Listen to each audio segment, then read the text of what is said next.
Welcome into this week's edition of the Creighton Basketball Newsletter. I'm Jon Nyatawa with the World-Herald. Creighton defeated BYU in a neutral site game. Number 24 ranked BYU at the time. I think the rankings are getting updated as I'm recording this today. The Cougars probably going to fall from the ranks so unbeaten, but the ranks of the ranks. But it's a good team. BYU is a good team, and Creighton got its first signature win of the non-conference season of the season. And it prompted me to think on the terms of NCAA tournament. And I know it's just December, probably too early, but like the win over BYU, if there were a bubble, an NCAA tournament bubble right now, and you could argue that we shouldn't be having this conversation, but if there were one, Creighton would be on it right now after that win against BYU. And so I just thought, given that Big East play is going to start on Friday and the non-conference season is going to be over after Creighton hosts Arizona State on Tuesday, that perhaps it's a good time to maybe look at the NCAA tournament path, the potential path for the Jays, because obviously that's a big goal for this team, to build off the success it's had the last couple of years by making an NCAA tournament. That would speak volumes to what this program is on the whole. And obviously for the guys who are involved, like a lot of newcomers, but they came here with the idea of having this type of success that the previous groups of Blue Jays had. So I don't know. I mean, let's have some fun. We'll talk about the NCAA tournament in December. Why not, right? So the Jays, they had 3 games in the non-conference that were, I guess you could consider quad one. The 3 games that probably the selection committee will look at more than any. And that was Iowa State at home, the neutral site game against Colorado State, and the neutral site game against BYU. Now, to be a sort of bona fide, surefire NCAA tournament team in terms of your resume, those types of games you want to at least go 500 and win more than you, or better, right? Because those are the teams against the potential NCAA tournament field, and the committee values those results more than anything else on your resume. And so the Jays are 1-2 so far against that group, and that's doable. You can live with that, especially if Creighton can finish out the non-conference season without a quote-unquote bad loss. Now, technically, an Arizona State team against Tuesday, at least according to the numbers to this point. Now, Arizona State's full of transfers, a lot of newcomers. I think the Sun Devils are going to get better as the year goes on, but they're off to a bad start, and they're all the way down at like 185 in the net. So that would, at this point, qualify as a bad loss on Tuesday, even though, again, I think Arizona State's going to get better, just not sure how much. The eyes of the committee, they're not going to recognize the Power 5, or they're going to try not to anyway. That's what they say. But they're not going to give Arizona State any benefit of the doubt because it plays in the Pac-12, or it's played the 23rd toughest schedule to this point.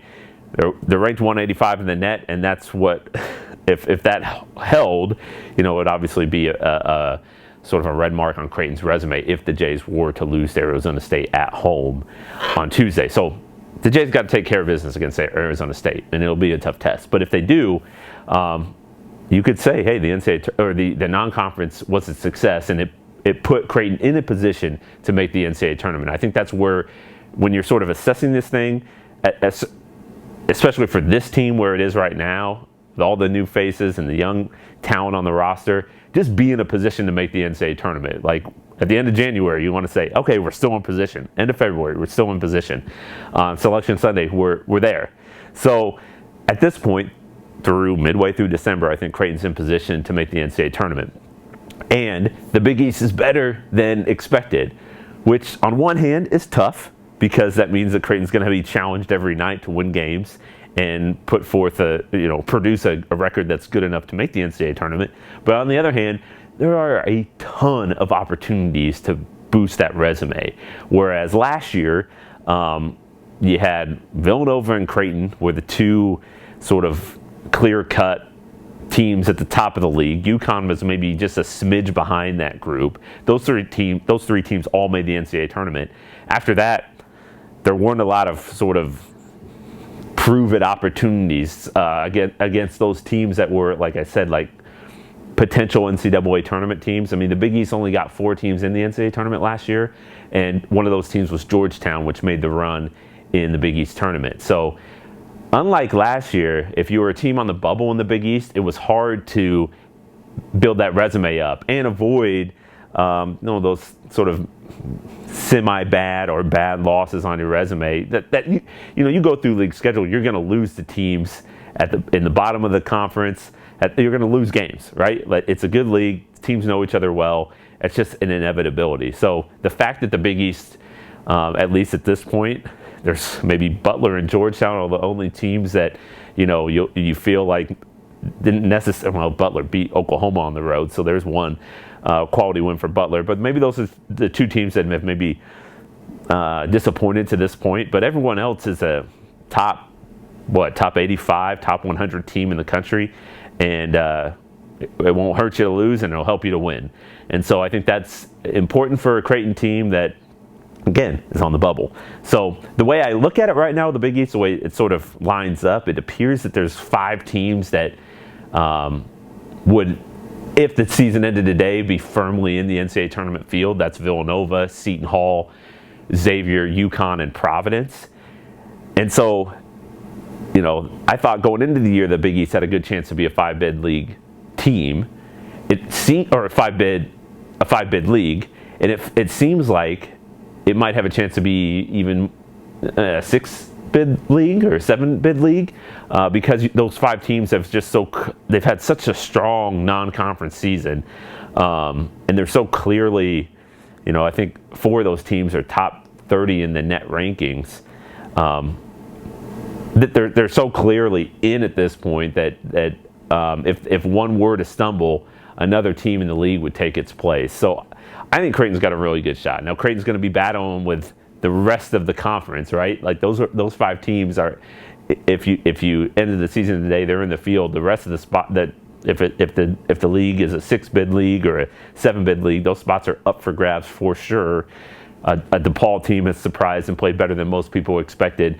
Marquette may be a little bit better than expected. St. John's is going to be there. It's got 2 of the best players in the league. And so Creighton's going to have to, be ready to, take down those teams and go toe-to-toe with those squads and obviously get a couple marquee wins in league play against the top 4 or 5 teams in the league, that top tier. But I feel like if you were Creighton and you were sort of mapping this out or scripting the season, to this point it's gone as good as you could expect. And if Creighton can continue on that track of improvement, keep getting better, it could be a really fun January and February for this group. Certainly going to be some ups and downs, and you may see some of that this week. The Jays are going to play Arizona State, like I said. We'll see how they respond after a big win.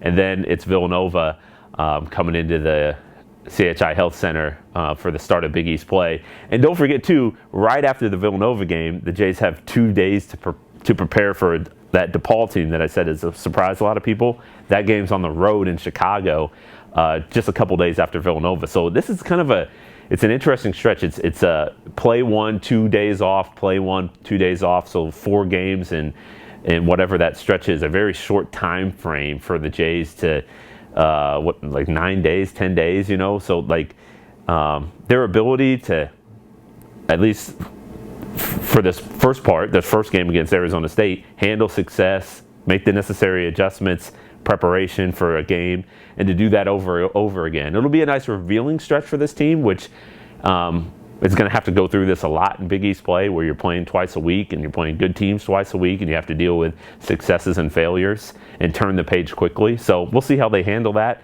That'll be interesting. But again, back to my original point, I think Creighton's in a good spot. If you're talking the NCAA tournament, and I know it's kind of silly to be doing that now, but hey, it's basketball, it's hoops. That's what college basketball is about, the NCAA tournament. And obviously, Jays fans want to see their team in that field. And to this point, they've done a good job doing that. So that's all I got for you this week. Be sure to check out all our Creighton coverage. Like I said, it's going to be a really fun week for the Jays. Really fun stretch all the way up till Christmas. So follow all our coverage. If you haven't subscribed in this newsletter, please do it. Also, consider subscribing to the World-Herald if you haven't done that as well. Got a lot of good content on omaha.com, and pick up a copy of the paper. You'll see my colleagues do a lot of great work. So really appreciate you watching this video and your support. We'll be back here next week.